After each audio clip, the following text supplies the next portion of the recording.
All right, I'm back with the next Gren Twigs video. Still talking about purity in Gren.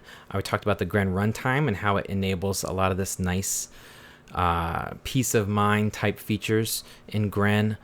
And we didn't actually get to what that looks like in practice. So I am going to show you what that looks like in practice by going back to our clicker application. And if you remember that, we created this using the sandbox function, and it's called sandbox because we're sandboxed over here. We can't actually interact with the Gren runtime.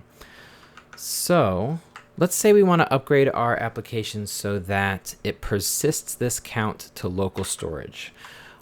Because right now, if we change this and we refresh, oh, it goes back to 0. Oh no, it goes back to 0. We don't want to see that. I want this to save my count because I want to see how many times I can click this button over the course of the next 5 years. To do that, we need to we're going to put the count in local storage. To put the count in local storage, we have to interact with the Gren runtime.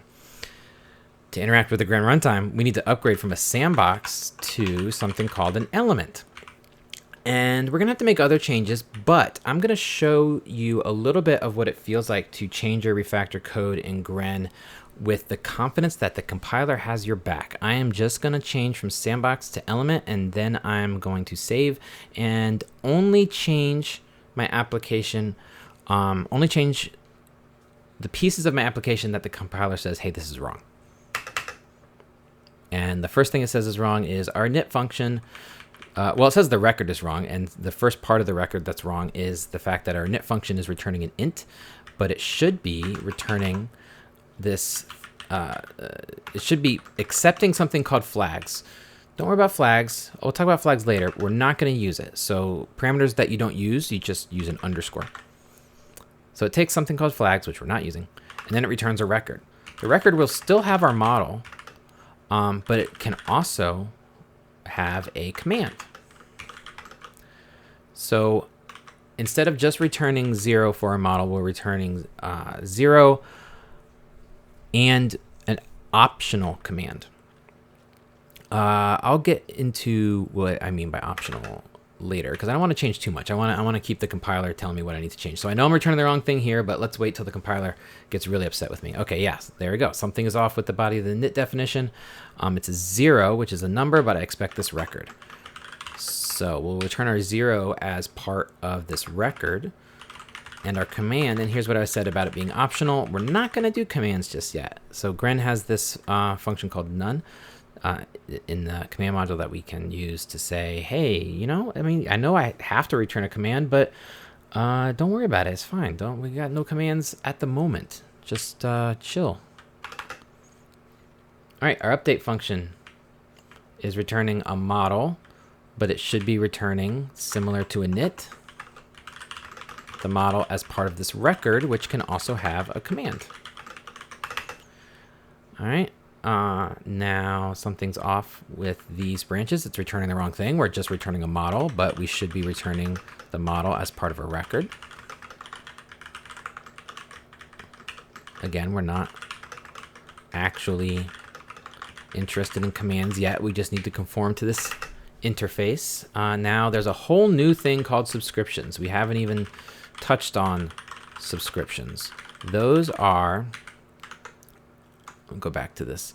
So commands, you can it's an oversimplification probably, but you can think of commands as your Gren code telling the Gren runtime, hey, I want to do something, and a subscription at telling the Gren runtime, hey, I want to know about something.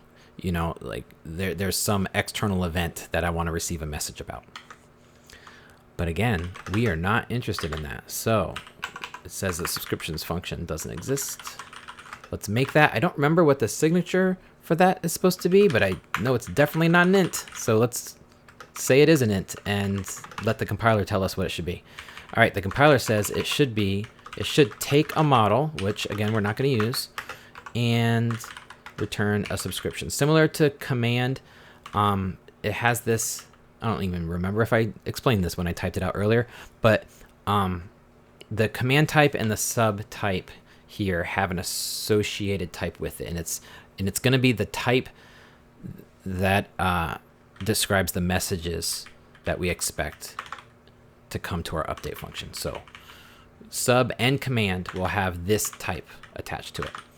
It's okay if that doesn't make a ton of sense. I will talk about types that hold other types in a later video, but for now, just know that this is roughly what it looks like. I'll also touch on the fact that, you know, sometimes you see some of these things uppercase, sometimes you see them lowercase.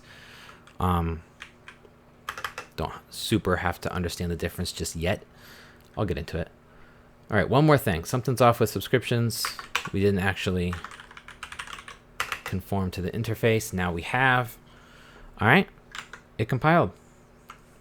That should mean we're back where we started. Yep. All right, we're back to square one. That was a lot of work for no progress, but maybe we'll make some progress in the next video. Now that we can actually return some commands, we'll see what it looks like if we want to interact with local storage from Gren.